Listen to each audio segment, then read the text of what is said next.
Hi guys, I wanted to talk to you today about creative visualization. Now, we just went through a class on meditation. This is going to be a little bit different.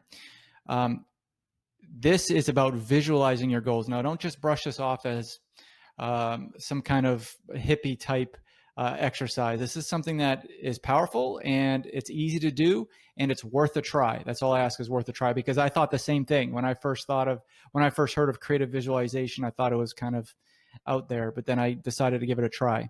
Especially if you like meditation and you're already good at it, this will only take you further down that road. So I discovered creative visualization through a book called Psycho Cyberkinetics. Okay, it's by Maxwell Maltz. I suggest you get it. And let me just tell you my quick story. As you know, I'm a tennis player.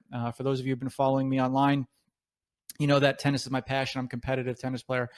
And so I'm always looking away ways to be not only a better entrepreneur, but a better tennis player.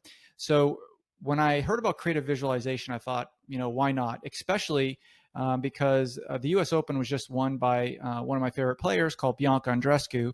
She's from Canada, and she credits her U.S. Open win through her use of creative visualization, which she utilizes along with many other athletes, but she really makes it a core component of her training. So I went ahead and I started doing some creative visualization techniques just for not even 2 weeks. It was about 10 days. And all I did, and I'm going to show you these techniques, but all I did was I visualized myself winning matches. I visualized myself hitting good strokes, using good techniques, preparing properly. And with those techniques, I was able to win one of my matches 6-0, 6-0, which is the best way you can win a match. It's very easy. And for those of you who don't know about tennis scoring, that's when the other person doesn't win a single game. Now, I'm not talking about I went out and played some beginner. I'm in a competitive league, and I played someone who knows the game, who's been playing for many years, was athletic, good strokes, the whole bit. He was in my league, so he's in my skill level. I went out and I crushed it. I mean, I felt invincible at that time. And ever since then, I've been hooked on creative visualization. Now, it doesn't matter if you don't play tennis or any kind of sports. You can use this across being a freelancer or entrepreneur, growing your company. You can use it to better relationships with other freelancers or within your family. You can use it for anything. So let me describe to you what this is. First of all, the benefits of it is it reduces stress, just like meditation. It increases focus, just like meditation. But with creative visualization, you can also gain self-confidence. It brings you joy, and it provides inspiration, okay? And like I mentioned earlier, it improves relationships on every front of what you do on a day-to-day life. So let's talk about how to do it. Now, just like with meditation, you should be setting the mood. So you're in fact, this is the exact area where I do my creative visualization every single day. I only do it about 10 to 15 minutes a day, but I make sure to do it every day. So what I do is I set the mood. So right now, my door's closed. There's no distractions. My cell phone is off, with the exception of it recording this video. But anyway, when I'm doing my creative visualization, there's no outside distraction, no TV, no phone, no people knocking on my door, no emails binging or anything like that. And then I want to have a goal to visualize. Now, it's okay if you want to do a goal every day, a different goal. You can do a central goal that you focus on all week, all month, all year, like I do with tennis. And I'll be varying mine. Next month I might do something in regards to freelancer masterclass or being a better entrepreneur or whatever. But you want to have a central goal you focus on. Now, you're focusing on the end point, not any middleman steps. Okay. For example, when I visualize about tennis, I don't visualize about me, preparing my racket or preparing my equipment. I visualize me winning the match.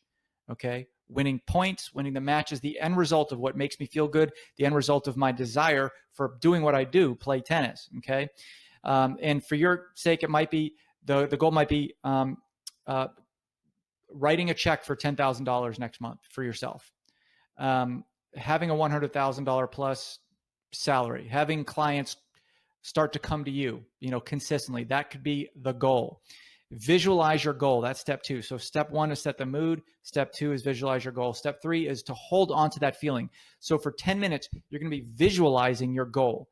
You're going to be holding on to that feeling for the rest of the day. Now, when you're visualizing your goal, you're actually thinking about it as if you're watching it on a TV screen, watching yourself on a movie. So for my example, I'm picturing myself hitting a good serve in tennis, rushing to net, hitting a clean, crisp volley, and the feeling of fist pumping afterwards while you know, the crowd goes crazy or whatever the case is, okay? With being an entrepreneur, if you're visualizing holding a check in your hand, don't just visualize that the check is in your hand. Visualize the feeling that you get when you're cashing that check and what you want to do with that check and all that good things that come along with money. It doesn't have to be money. It could be, in, like I mentioned, improved relationships. It could be anything. So you want to visualize that feeling and then hold on to that for the remainder of the day. And then the big thing is to make it a habit. This isn't something you just do once and it works, okay? I had to stay with it. I mean, it might seem like long-term, but it was really quite short. I mean, 10 to 14 days for 10 minutes a day. And I got that powerful reaction of a double bagel win, 6-0, 6-0. Okay, that's great. But you have to make it a habit, just like going to the gym. You don't just get big muscles or lose inches off your waist off 1 or 2 times going to the gym. You got to schedule it on your calendar as a 10 to 15 minute break for yourself to do this. Okay, so make it a habit. That's step 4. Step 1, set the mood. Step 2, visualize your goal. Step 3, hold on to that feeling. Step 4, make it a habit. Now, step 5, work hard to achieve your goal. When I mean work hard, I mean you don't have to go out there and spend extra time doing creative visualization. If you want to take a break, do it at night or something. Ideally, I like to do it in the morning. It sets my day on the right track.